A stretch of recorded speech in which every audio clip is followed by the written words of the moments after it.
Nesta aula continuaremos a nossa pesquisa sobre o livro de Gênesis, o primeiro dos 66 livros que compõem a Bíblia. Portanto, você é muito bem-vindo a mais esse programa. Começamos a pesquisa do livro com uma visão muito geral. Falamos sobre algumas das primeiras coisas que são mencionadas no livro de Gênesis. Agora, iremos para o capítulo 4 e eu gostaria de mencionar mais uma vez algumas coisas sobre o motivo pelo qual o livro de Gênesis foi escrito. Mantenha essa perspectiva. Gênesis, que significa começo, conta a história de como era tudo no princípio. Não porque Deus acha que nos deve uma explicação, mas porque Ele quer que saibamos isso. Muitas das coisas no livro de Gênesis são descritas dessa forma. Deus quer que entendamos o casamento como o casamento é. E é por isso que Ele nos fala do casamento assim como o casamento foi no princípio. Deus quer nos falar, como Ele no capítulo 3, da crise do pecado como ela é, por isso Ele descreve a crise como a crise era.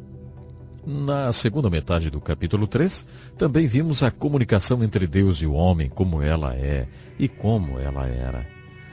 Assim que o homem caiu, vemos Deus procurando o homem e tentando se comunicar com ele, fazendo perguntas como: "Ei, onde você está? E quem te disse?" No momento em que lemos essa passagem, na segunda metade do terceiro capítulo do livro de Gênesis, devemos perceber que essa passagem está descrevendo algo muito importante. Deus ainda procura por nós nos dias de hoje. Deus ainda se comunica conosco nos dias de hoje. Se pudermos entender isso, então poderemos entender as muitas experiências que temos, especialmente experiências trágicas ou de crises. Muitas dessas experiências trágicas ou de crise são resultado de Deus procurando nos alcançar, tentando chamar a nossa atenção e se comunicar conosco, tentando nos fazer pensar sobre onde nós estamos. Há alguns anos conheci um homem que era o comandante de uma esquadra de aviões da Marinha. Ele me contou de uma vez que havia ensinado a todos os seus pilotos como usar os pontos de orientação quando estivessem perdidos. Quando um piloto estava voando e saía da linha de visão, geralmente ele se perdia. Então o comandante ensinou a eles esses 5 pontos de orientação. Ele disse: toda vez que vocês suspeitarem que estão perdidos, pensem nesses 5 pontos de orientação. Lembrem disso contando os dedos da mão esquerda. O primeiro, o dedão de orientação, ou o primeiro ponto de orientação, disse ele, é confessar. Confesse que você está perdido. Do jeito que esses jatos de hoje em dia são rápidos, se vocês não confessarem logo que estão perdidos, vão ficar muito mais perdidos ainda. Então, o primeiro ponto de orientação é confessar. O segundo ponto é subir. Eu pensei que era porque eles deveriam estar o mais alto possível, para o caso de acabar o combustível e eles tivessem que escolher uma área não povoada para cair. O comandante diz que eles são ensinados a subir, porque assim gastam menos combustível, além de que a comunicação fica melhor quando se ganha altitude. Então o segundo ponto de orientação é subir. O terceiro ponto de orientação é conservar. Quando você está perdido, você deve economizar o máximo de combustível possível. Ele disse que certo dia ouviu a comunicação de um dos pilotos com o porta-aviões. Ele falou o seguinte: estou perdido em algum lugar a sudoeste, mas estou fazendo um excelente tempo. Essa não é a hora para se fazer um excelente tempo. Então, o terceiro ponto de orientação é, depois de ganhar altitude, controlar o sufoco e conservar combustível. Os 2 últimos pontos de orientação são os mais importantes. O quarto ponto de orientação é se comunicar. Entre em contato com o porta-aviões, comunique-se com o comandante. Finalmente, o quinto ponto de orientação é obedecer. Obedecer às ordens do comandante. Confessar, subir, conservar, comunicar e obedecer. Esse é o regulamento ensinado a pilotos de jatos, que os auxiliará quando estiverem perdidos e como voltar à base. Esse é o tipo de orientação que Deus está nos ensinando na segunda metade do terceiro capítulo de Gênesis. Deus quer que tenhamos uma direção espiritual quando estivermos perdidos, assim como Adão e Eva estiveram. Deus quer que confessemos que estamos perdidos. Então Ele quer que a gente suba e que se mova em sua direção. Devemos conservar ou ser conservativos quando tivermos perdido o caminho.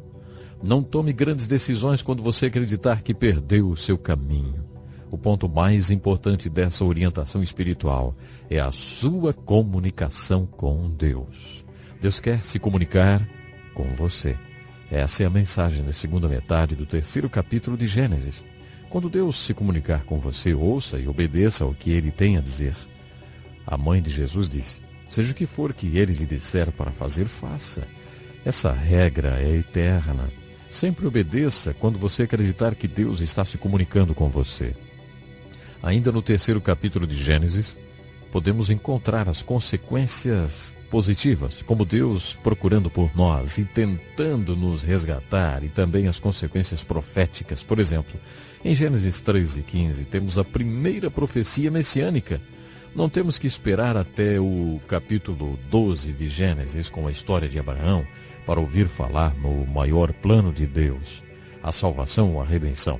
Em Gênesis 3:15, Deus nos fala sobre o seu grande plano, quando ele diz à serpente: eu farei com que você e a mulher sejam inimigas uma da outra, e assim também serão inimigas a sua descendência e a descendência dela. Esta esmagará a sua cabeça e você picará a descendência dela.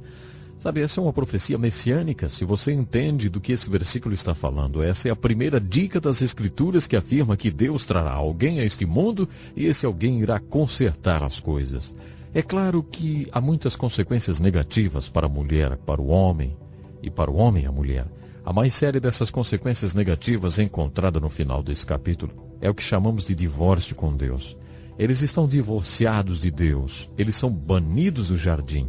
A aplicação disso tudo é incrível. É possível que a aplicação disso possa ser a mensagem de Deus descrita dessa forma. Se vocês não aprenderem a colocar a minha palavra em primeiro lugar e interpretar todas as suas necessidades na luz da minha palavra, se vocês não perceberem que vocês vivem de toda a palavra que foi dada por mim a vocês, então vocês serão expulsos do planeta. Eu acho que isso é possível mesmo em nosso tempo. No fim desse capítulo nos é dito que uma espada flamejante guarda o caminho para a árvore da vida. Deus e o homem estão separados e o único caminho pelo qual o homem pode voltar é através da espada flamejante. Muita gente acredita que a espada flamejante é uma imagem de Jesus Cristo, a palavra da vida, porque Jesus é o único caminho de volta. Quando ele veio, ele disse: eu sou o caminho e não há outro. Aquela espada flamejante também pode ser uma imagem da palavra de Deus, porque a fé vem através do ouvir a palavra de Deus. Portanto, de uma forma bastante real, a palavra de Deus é o único caminho de volta à árvore da vida. No capítulo 4, vemos outra consequência da queda do homem. No capítulo 4, temos a descrição de conflito na visão de Deus, porque Deus quer que entendamos o conflito como ele é.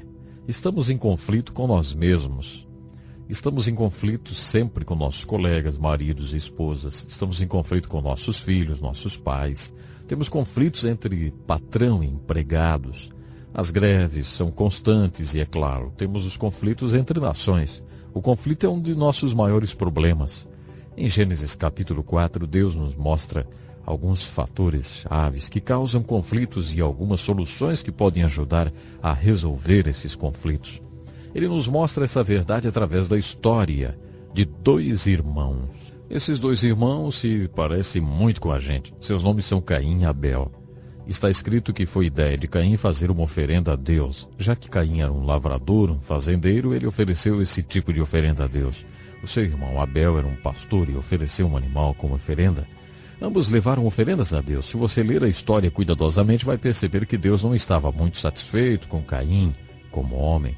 Caim não era aceitável aos olhos de Deus, portanto, Deus não aceita a oferenda de Caim. Observe cuidadosamente. Então, é dito que Deus estava satisfeito com Abel. Temos duas palavras aqui que eu gostaria de apresentar a você nesse ponto. Essa palavra vem do grego. A primeira é exegeses.